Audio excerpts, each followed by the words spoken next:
Hey guys, welcome back to your own channel. कैसे हो आप सब। आप लोगों के काफ़ी मुझे कमेंट आ रहे थे कि आपने सर जब UGC net JRF all India rank 124 लाई तो आपने कौन सी बुक्स फॉलो की थी, अपनी जर्नी के बारे में थोड़ा सा बताओ। पहले ये चीज़ देख लो अब जल्दी से।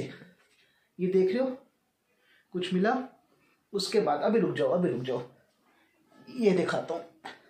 ये देख रहे हो, डिटेल में बताऊँगा। उसके बाद कुछ ये मेरे नोट्स वगैरह भी हैं, तो नोट्स वगैरह चाहिए होंगे तो टेलीग्राम पे ज्वाइन कर देना और चैनल को सब्सक्राइब कर लेना। अब आके आपको बताता हूँ 1 बाय 1। सबसे पहले बात आती है पेपर 1 के लिए, जो सबके लिए हैं। ठीक है, पेपर 1 के लिए मैंने ये बुक्स फॉलो की थी। मोहित शर्मा क्लासेस की बुक्स ली थी। टोटल 10 बुक्स हैं। 1 2 3 4 5 आ रहा है ना कैमरे में? हाँ, तो जैसे ये हमारी हो गई, ऐसे सारी 9 से 10 बुक्स थी, वो मैंने फॉलो की थी। ऑलमोस्ट 10 बुक्स हैं। उसके बाद मैंने ये केवीएस मदान की बुक्स ली थी। मुझे लगा था हेल्पफुल होगी, बस मुझे कुछ खास हेल्पफुल नहीं हुई। बस ये था कि रेफरेंस के लिए काम आई कि कितना पढ़ना चाहिए, और थोड़ा प्रैक्टिस वगैरह के लिए काम आई थी। 2 केवीएस मदान की, कॉमर्स की भी, पेपर 1 की भी, पेपर 2 की भी। एंड उसके बाद मैंने मोहित शर्मा क्लासेस की बुक ली थी। ठीक है, यहाँ से पढ़ा था। और मैं जैसे आपको बोलता हूँ कि हर एक चीज़ आप नहीं अवेलेबल होती है। जो आप चाहते हो, आप सोचते हो कि हर एक चीज़ आपको अवेलेबल हो, वो नहीं होती है। तो जैसे मैं इग्नू से एमकॉम कर रहा हूँ, तो मेरी एमकॉम की बुक्स हैं। ठीक है, तो मैंने क्या करता था, फॉर एग्जांपल जैसे बिजनेस इन्वायरमेंट की बुक्स हैं, तो जो आपका इंटरनेशनल बिजनेस था, मैं देखता था कुछ टॉपिक रहता नहीं इन बुक्स में, और फिर मैं यहाँ से कवर करता था।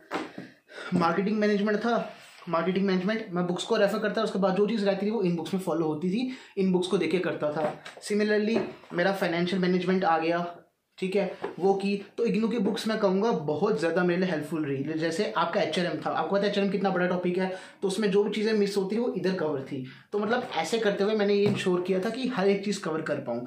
तब भी आप हर एक चीज़ कवर नहीं कर पाओगे, मैं आपको ये गारंटी देता हूँ। जितना भी आप पढ़ लो, 2 साल पढ़ लो, 6 साल पढ़ लो, 6 महीने पढ़ लो या 3 महीने पढ़ लो, आपका बस एक भी होना चाहिए, जो भी आप चीज़ पढ़ रहे हो उसको आप समझ के पढ़ो, और आपको हर एक चीज़ का कॉन्सेप्ट क्लियर होना चाहिए। फॉर एग्जाम्पल जैसे स्टैट्स है, ठीक है, आप कुछ फॉर्मूलेस वहाँ पे नहीं थे जो मैंने यहाँ से पढ़े, बट ये अगर मैंने एचआरएम पढ़ी, आप इतनी चीज़ें लर्न नहीं हो सकती आपको। लेकिन हाँ, ये हो सकता है, मेक श्योर आप कर सकते हो कि आप कमेंट जो आप बेसिकली पढ़ रहे हो उसको लर्न की जगह आप उसको अच्छा कॉन्सेप्ट रखो। ठीक है, अगर आपका अच्छा कॉन्सेप्ट होगा उस चीज़ पे तो आपकी अच्छी होल्ड रहेगी। वैसे अकाउंट्स की बुक्स थी। तो अगर मैं आपको इन शॉर्ट बोलूँ, ये मेरी एमकॉम की बुक्स हैं। इतना आसान नहीं होता है यूजीसी नेट जेआरएफ निकालना। एमकॉम की बुक्स हैं जिनको रेफर किया था मोहित शर्मा क्लासेस की बुक के बाद मैंने। ठीक है, इनकी बुक्स पढ़ी थी। ये आपका 10 बुक्स हैं। उसके बाद जो चीज़ें इधर नहीं थी वो एमकॉम की बुक से पूरी करी थी। उसके बाद पेपर 1 का मैं आपको दिखा चुका हूँ। और ये मेरे नोट्स थे। नोट्स भी देखो छोटे मोटे नहीं हैं, 1 2। ठीक है, ये बेसिकली मेरी फ्रेंड थी, उसने भी यूजीसी नेट जेआरएफ निकाला था लास्ट ईयर, तो उसके नोट्स थे, वो फोटो स्टेट करवाए थे। उसके बाद थोड़े अपने नोट्स बनाए थे, ये आप देख सकते हैं, बीच में अपने नोट्स बनाए थे मैंने। राइटिंग माजरत है मेरी थोड़ी, तो माफ़ी देना। तो ऐसे नोट्स बनाए थे मैंने अपने। ये भी देख लो आप, ऐसे ही नोट्स जो हैं ये पेपर 1 वगैरह के लिए बनाए हुए हैं। तो ऐसे प्रॉपरली नोट्स बनाए थे जिसमें मुझे काफ़ी हेल्प हो गई। एंड एक और थी नोटबुक, वो मुझे भी वो भी आपको दिखाने ना, क्योंकि मैंने शायद वो रखी नहीं अपने पास। तो 3 नोटबुक्स पे मेरे नोट्स बने थे, बाकी फ्रेंड्स से भी लिए थे नोट्स, और ये सारी बुक्स। तो आप एक चीज़ करना, जैसे फॉर एग्जांपल बच्चे में से बोलते हैं कि जैसे मार्केटिंग मैनेजमेंट हो गया, इकोनॉमिक्स हो गया, कितनी लर्न करें। देखो, इकोनॉमिक्स में आपको लर्न क्या करना है, समझना ही है ना। एचआरएम है, एचआरएम में क्या होता है, मैं समझना एक चीज़।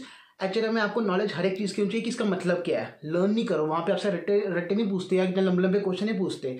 आपसे वो पूछेंगे वहाँ पर कॉन्सेप्ट के बारे में, आपके एनालिटिकल थिंकिंग के बारे में। तो मेक श्योर वो चीज़ आपको पता हो। और वो क्योंकि जब आप बुक्स को पढ़ोगे, हर एक कॉन्सेप्ट पढ़ना, ना कि कोई भी कॉन्सेप्ट लर्न करने के लिए हिसाब से मत पढ़ना, कॉन्सेप्ट रखने के हिसाब से पढ़ना कि चीज़ें आपको याद रहें, ताकि अगर आप कल से 2 साल बाद 3 साल बाद यूनिवर्सिटी में भी पढ़ाओ तो आप उस लेवल पे हो कि आपको कॉन्सेप्ट पूरी ज़िंदगी याद रहना है। ये सिर्फ 6 महीने के लिए नहीं है, ये आपके लिए होना चाहिए पूरी ज़िंदगी भर के लिए। अगर आप यूजीसी नेट की तैयारी ऐसे करोगे कि मैं ये जो चीज़ पढ़ रही हूँ, ये मैं पढ़ रहा हूँ, वो मुझे पूरी ज़िंदगी याद रहे in the form of concept, तो आपका यूजीसी नेट पक्का निकलेगा। All the very best, thank you so much. इतना ही था, कुछ और चाहिए होगा कमेंट करना। टेलीग्राम ग्रुप जरूर ज्वाइन कर लेना, चैनल को जरूर सब्सक्राइब कर लेना। All the very best, and yes, remember one thing, consistency is the key to success. जय हिंद, जय भारत।